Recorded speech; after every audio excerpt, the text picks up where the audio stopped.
Let's talk about what's important. Let's talk about Gaza.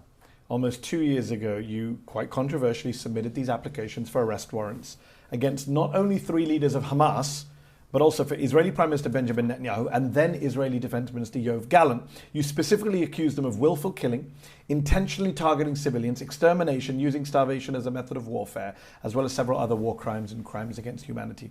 What, in your view, briefly, is the main evidence for those crimes?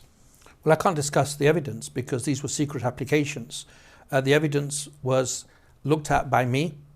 It was gathered by the team. It was subjected to forensic scrutiny by... Is this different to what we've seen on our TV screens and what we've seen reported by human rights groups? You're saying you have other levels of evidence. Well, we don't rely only upon what's recorded in the media, open source information. We have people that we speak to that have suffered the harms or that have seen the harms or the alleged crimes, and we subject it to analysis to make sure it's authentic, it's reliable, and that it's capable of belief. And when I combine that with the higher standard that we apply, a standard I don't have to apply for applications, which is being satisfied that there's a realistic prospect of conviction, we made that finding.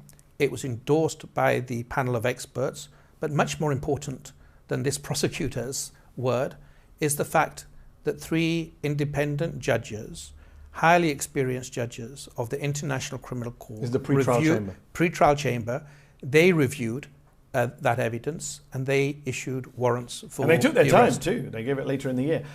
You in the court received a lot of praise for requesting these arrest warrants, but many would argue there was already enough evidence of Israeli crimes well into the first few months of this war. They point to Israel's complete siege of Gaza from October the 8th, the multiple strikes on apartment buildings and refugee camps in October of 2023 when you said you went out there, the genocidal rhetoric from Israeli officials from day one, we are fighting human animals, etc.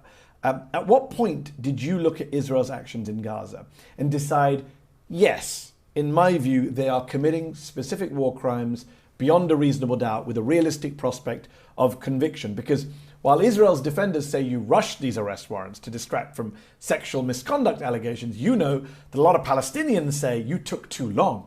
You want to talk about PhDs. Why did it take, they say, why did it take you 6 months of an active genocide before you asked for arrest warrants? Because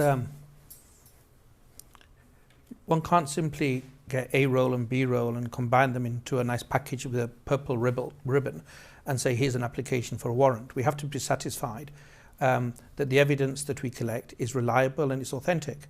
We must be satisfied that it will withstand scrutiny.